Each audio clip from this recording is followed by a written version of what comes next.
second place. Kudrowski moving to third. James Dobb. The rest going to the semifinal round as we go to Heat 2, brought to you also by Suzuki. Jeremy McGrath easily took off to keep his string of a perfect heat race slate in 95 after a small skirmish with Jeff Emig in the first turn. And check out that Honda jump cab. This is that 75-foot triple we talked about earlier. Look at the air these guys get. And a much improved Michael Pichon took second away from number 6 Jeff Emig after the finish line jump. Now Pichon's starting to strut his stuff in the 250s. He looks just as good in this class he does in the 125s, and that's only going to make him stronger for that East Coast 125 division. And there was a whole host of riders that soon pass up Emig. I'm talking about Ezra Lusk, Mike LaRocco, Mike Craig, and Doug Henry.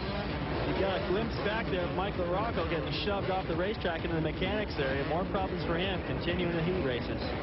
Big problems because he'll have to go to the semifinal round after our highlights here. Ezra Lusk with a good strong run. Emig trying to hold on. But what's the matter with LaRocco? Bad starts. You get bad starts. You hang out with these guys. You get roosted. The rocks are flying in your face. Look at all these guys battling in front of him. Where's he going to go? Mike Craig with an excellent run.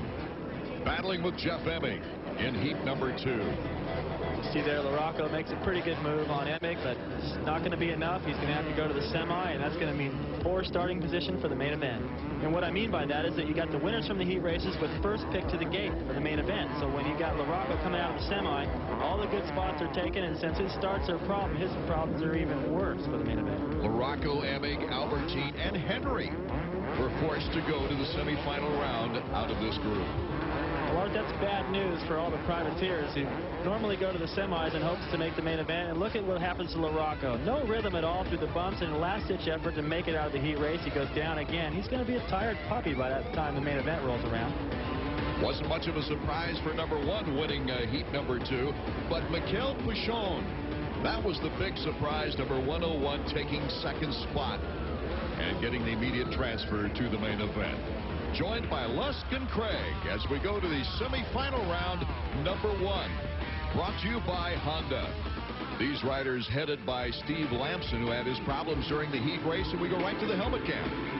Well, this is a neat angle. Look at all these riders jammed into the first turn. Now, this is mid. Look at these guys. They're running into each other. This is the angle that I think LaRocco sees every week. See how congested it gets back there, and if those guys go down, it's your problem, too. Number 5, Lamson ran away with this opening semifinal round. Todd DeHoop in second, Dowd in third, Josh Steele in there, along with Phil Lawrence, number 42. Lawrence getting by 151 Josh Steele. From each semifinal round, the top 5 make it directly to the main. And that's certainly what these guys want to aim for, because they don't want to go to the last chance qualifier where only 2 riders will make the gate. Steve Lamson, who's starting to feel a little bit better from that sternum injury, takes a checkered flag. You can see he's pretty excited. It'd be nicer if he did it out of the heat race, but a win in the semi isn't bad. Todd DeHoop in second place. Phil Lawrence an impressive third, with Dowd and Steele going to the main event. In semifinal number 2, brought to you by Honda. Emig got out in front of a lot of big names. First of all, he got in front of Kyle Lewis, but Albertine, Henry, and LaRocco also in this semifinal round. These guys are cluttering up those top 5 spots that go to the main event, making it even tougher for the privateers.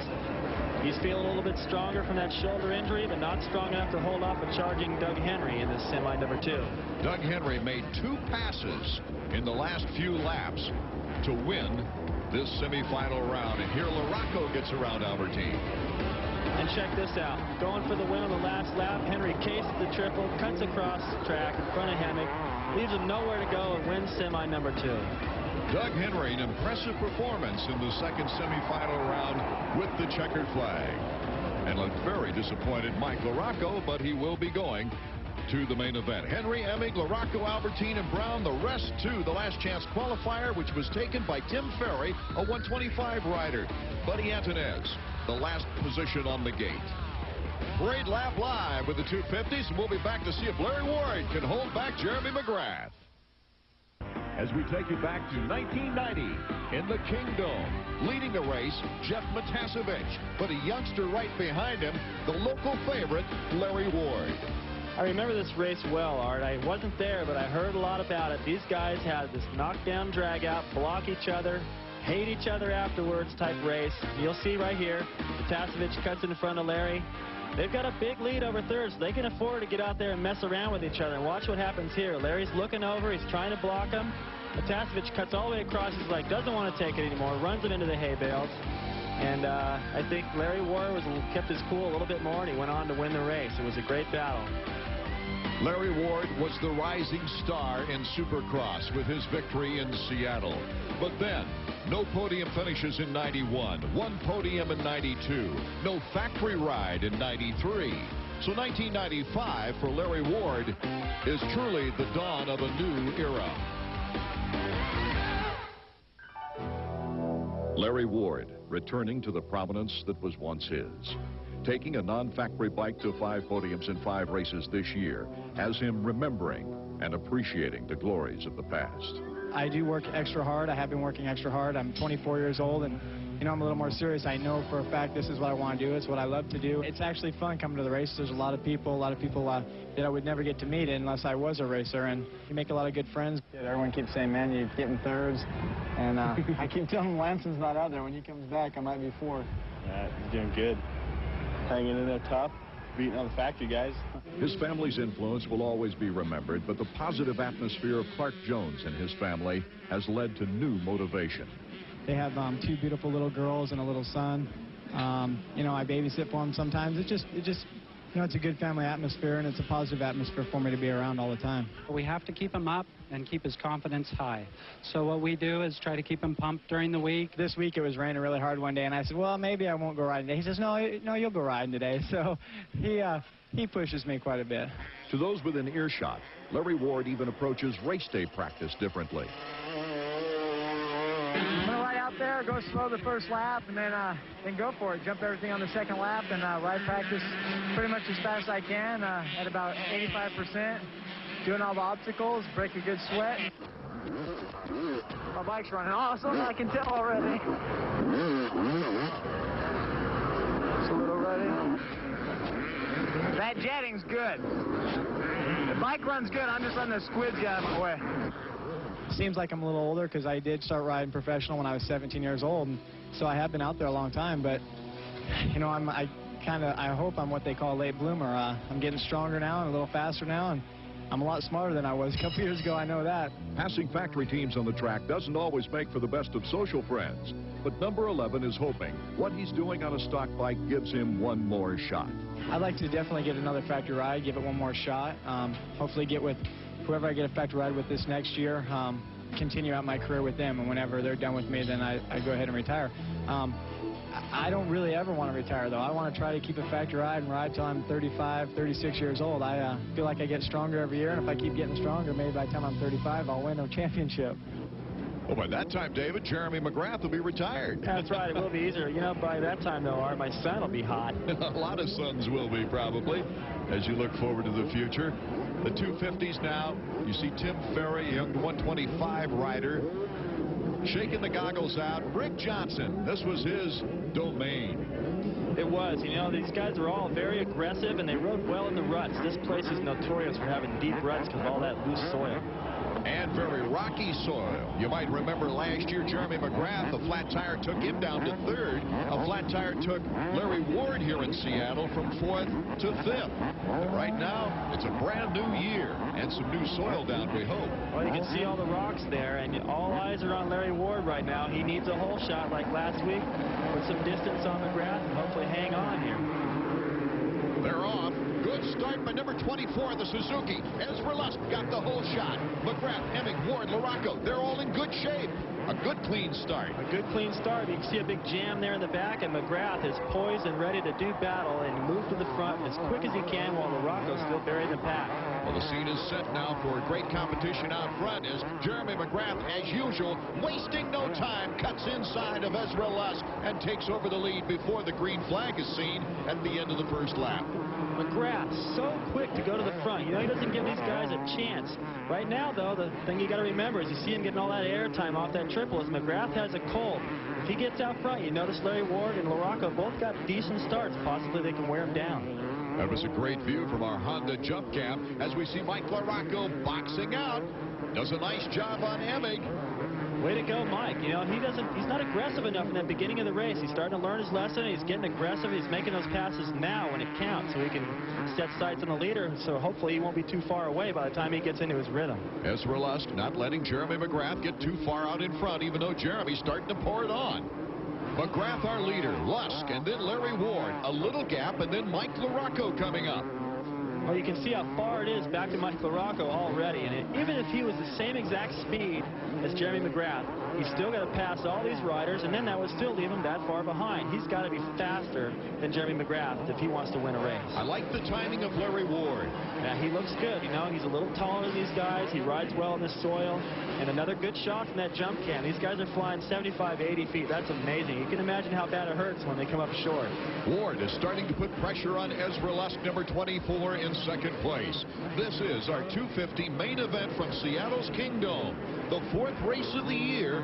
Jeremy McGrath with 3 wins in 3 races so far. You know, I'm surprised. Lusk right here is riding pretty fast. You see, he's still very close to Jeremy McGrath. Normally, Jeremy, when he gets the whole shot, he opens up a quick lead. And right here, he's still pretty close to McGrath. And he's also got Larry Ward chasing him down. He wants to go to the front. That's putting pressure on Lusk, and it's keeping Lusk close to McGrath. The problem with Lusk, though, is that he hasn't been able to keep it on 2 wheels. If he does, possibly all these guys riding this fast pace can keep the pressure on McGrath. And that's what we haven't been able to see yet. That might make the difference.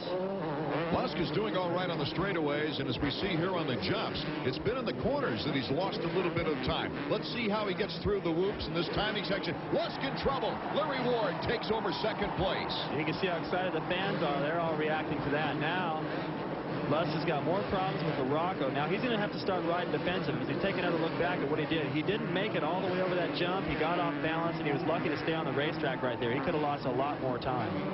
Larry Ward moves into second place behind Jeremy McGrath. The question is, can he catch McGrath? Jan Beekes also is trying to answer that question as he's in the Nolene Yamaha pits with Cliff Berry. Jan? He's moved by Ezra. Do you think he can close in Jeremy? Yeah, I just hope he keeps the pressure on him. You know, Jeremy can make a mistake at any time. We just want to be right there for when he does make that mistake. Now, Jeremy doesn't look like he's pushing as hard as usual. I think he's saving something. Is Larry going to go all out because of this hometown crowd? I think Larry's going to go all out. Hometown, his mum and dad are here. He'll give it everything he's got. Thanks, Clint. Thank you. Larry Ward now in second place, but he's behind one of the toughest guys to catch in all Supercross history. Here we go back in the pack. Ezra Lusk, who has faded a little bit. That mysterious ankle injury might be bothering him. LaRocco is truly putting some heat on him. And he's got to, Art. He cannot waste time, and he's got to go for Lusk right now while he's still recuperating from making his mistakes. That's his only shot at winning this thing. Great jump by LaRocco, getting by Lusk, and Lusk is really slowing down now, taking each lump at a time. He didn't do the triple. I don't know what's going on there. He had a run at it. Here's another look. He does the double. LaRocco, I mean, of course he's going to pass him by doing the triple. I have to think what you just said about Lusk's ankle. That's got to be giving him problems. Here's the battle for 5th. Jeff Emig being hounded by Doug Henry. I got to think right now, Henry looks a little bit faster. He's caught Emig, and Emig's just basically riding defensive. And they're going to come into that section where they can take different lines and look at Henry. Jumps all the way through there, then into the corner. You know, it just looks like a faster line. Henry looks like he's got something up his sleeve, and he'll probably make a pass. Henry goes to the outside. He's got the momentum. Makes the double before the finish line jump. Look out. Lusk is down there, and Henry picks up 2 spots. Good luck for Henry right there. More problems continue for Lusk. McGrath extending his lead from 2 to 7 seconds in 5 laps. Jeremy McGrath is out in front in Seattle. Bailey and Jan Beekes as we take a look at Jeremy McGrath. He is out in front of this race and looking brilliant. Let's take a look now at the Suzuki stopwatch and see what the interval really is. As Larry Ward in second place, 5 seconds, about a 6-second lead. The real battle for second place. That battle for second place could heat up, and they could start to close on Jeremy. Remember, Jeremy has a colt. You see how far it is now back to Doug Henry and Emig and Kudrowski. They're not even in the same race. But I think that the key thing is here is that the pace that Jeremy can run lap after lap. There's other guys that can run that pace, but they can't run it for 20 laps. Taking a look at the back of the field now, number 42, Phil Lawrence. Factory Phil no longer with a factory. Albertine DeHoop, and Mike Brown of Honda of Troy. You can see that